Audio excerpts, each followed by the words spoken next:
Raul Seixas tem uma música intitulada Canto para Minha Morte. Nessa música ele diz que tem uma revista que guarda há muito tempo e que sabe que algum dia ele nunca mais vai abrir. Eu tenho uma revista, eu tenho várias revistas que eu guardo há muito tempo.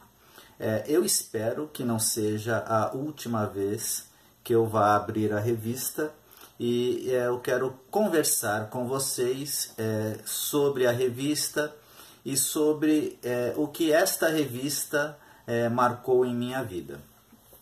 A revista em questão é esta. Eu acredito que muitas pessoas têm esta revista guardada em casa. Esta revista é uma edição comemorativa dos 50 anos do rei do rock and roll, caso ele fosse vivo. Quando eu comprei esta revista, eu devia ter por volta de 16 anos de idade. E é interessante eu pegar ela na mão agora, porque no próximo dia 1º de abril, o dia da mentira, eu completo 50 anos de idade. Então, eu achava uma idade assim tão longe, né, naquela época, e agora eu já atingi essa idade. Aí nessa revista, na capa, né, exclusivo, revelações sobre a intimidade do rei. Especial, as manias, os vícios e os amores de Elvis de Pelvis. Até então eu não sabia nada sobre a vida de Elvis Presley, porque as únicas matérias que eu tinha pego em mão eram sempre sobre o mito, né? E o mito, ele é floreado, ele é sempre uma coisa, ele é um super-herói, né? Uma coisa imbatível. E eu fiquei chocado realmente quando eu li esta revista pela primeira vez e foi então que me despertou a curiosidade para ir atrás dos livros aqui citados, né? Os autores, os biógrafos. Demorou muito para mim colocar a mão em alguns desses livros, somente mesmo com as facilidades da internet.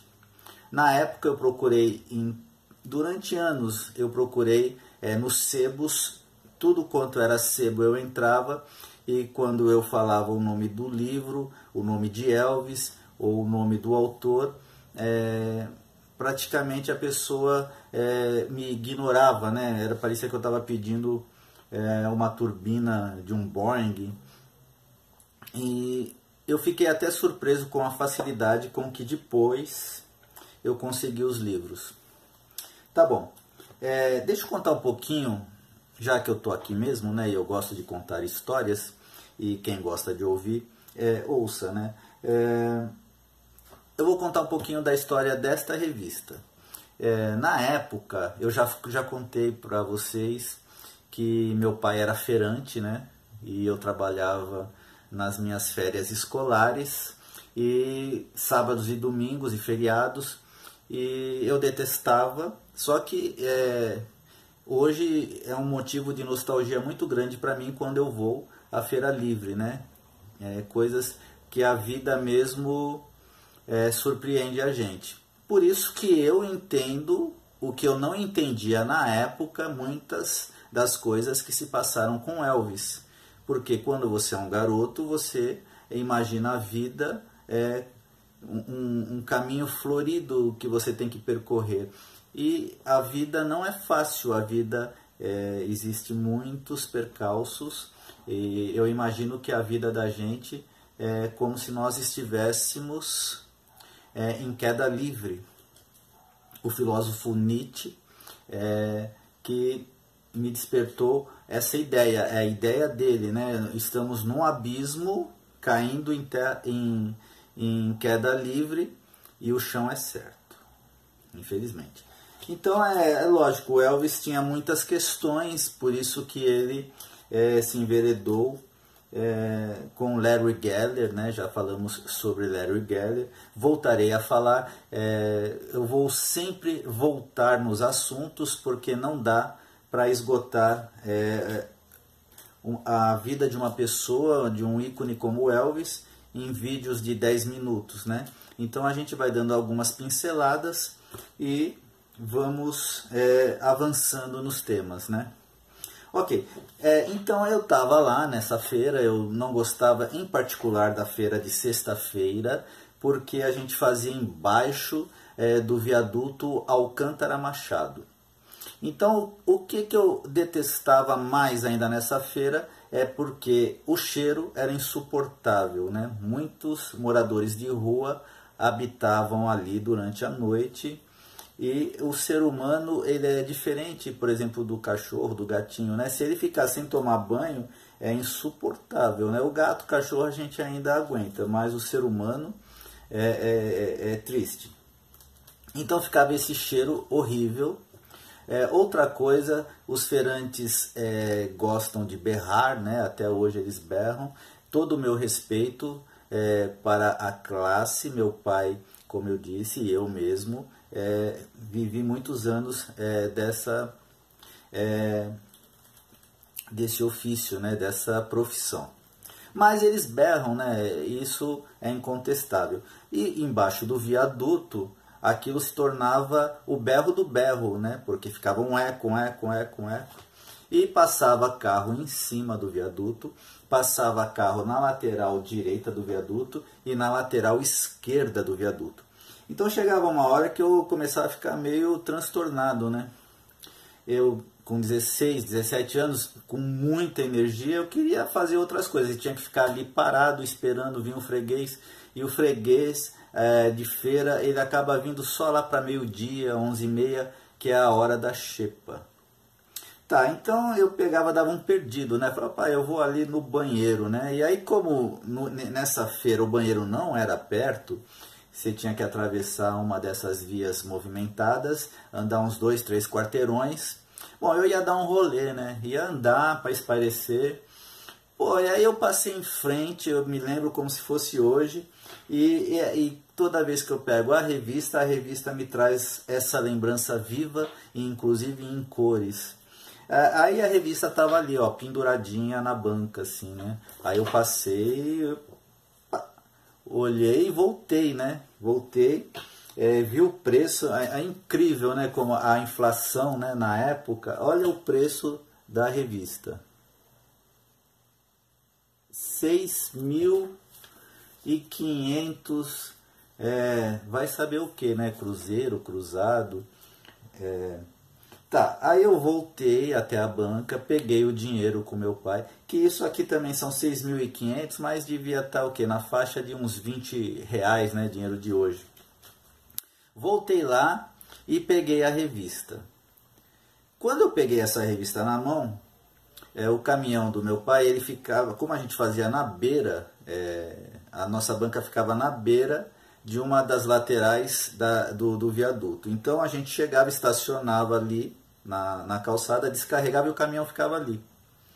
Diferente de outras feiras que a gente tirava o caminhão e teria que estacionar numa rua próxima, né? Ok, eu subi na carroceria e comecei a ler, né? A ler esta revista.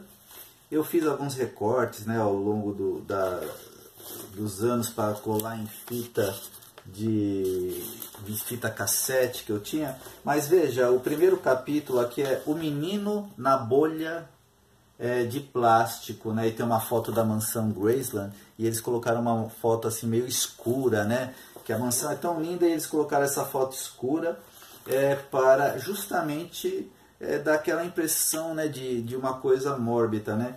Então, ó, tem títulos como assim, ó, Elvis, vê se dá para ler aí.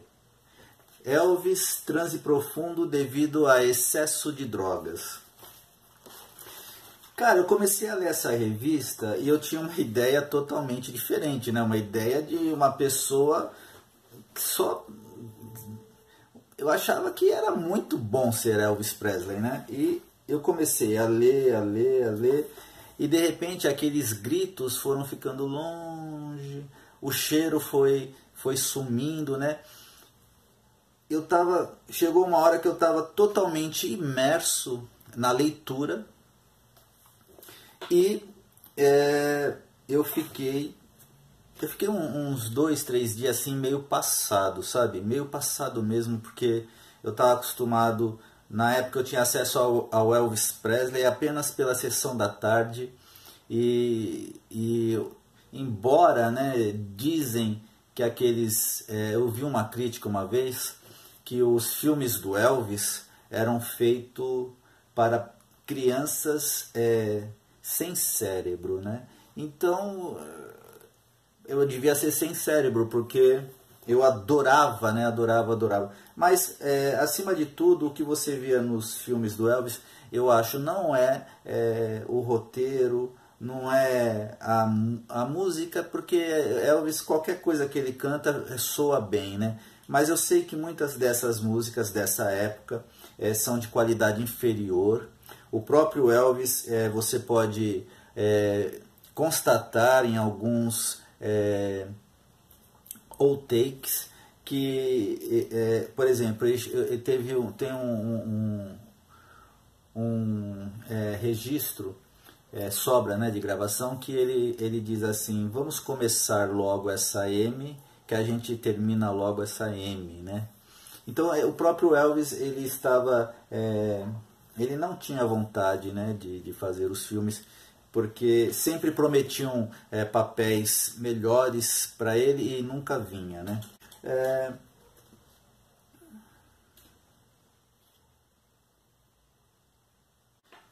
Então, na página 65 da revista, eu tomei conhecimento da seguinte...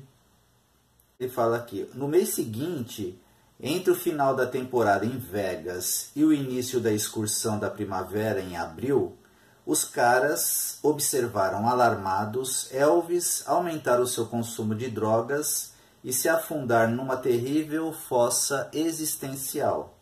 Eram sinais muito claros de que uma tempestade se avizinhava. Então hoje, quando você fala em Elvis e fala em drogas, você gera uma confusão, você gera uma discussão interminável e com muitas pessoas negando, né? Mas, por exemplo, Keith Richards, esse livro aqui, Vida, né? É um livro que ele mesmo, quando você lê esse livro, ele é tão bom, mas ele é tão gostoso de ler, que é como se Keith Richards estivesse sentado aqui na minha frente e ele começasse a contar a vida dele, entendeu? E ele vai contando de uma forma tão envolvente, tão cativante, que quando acaba o livro você fica até triste que o livro acabou. E ele fala sem a menor cerimônia sobre os problemas que ele passou com dependência de drogas. Eu tenho outros livros de outros astros que contam as suas experiências e a sua luta para sair da dependência, né? Uma passagem desse livro que me deixou assim também, eu fiquei pensando, nossa, como isso é terrível.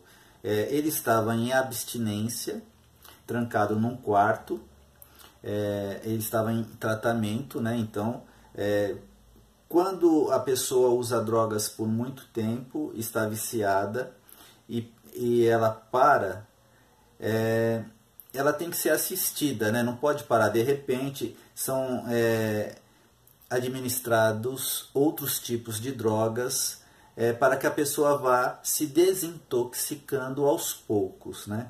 Então ele conta que ele estava lá no quarto, né? E ele fica fechado.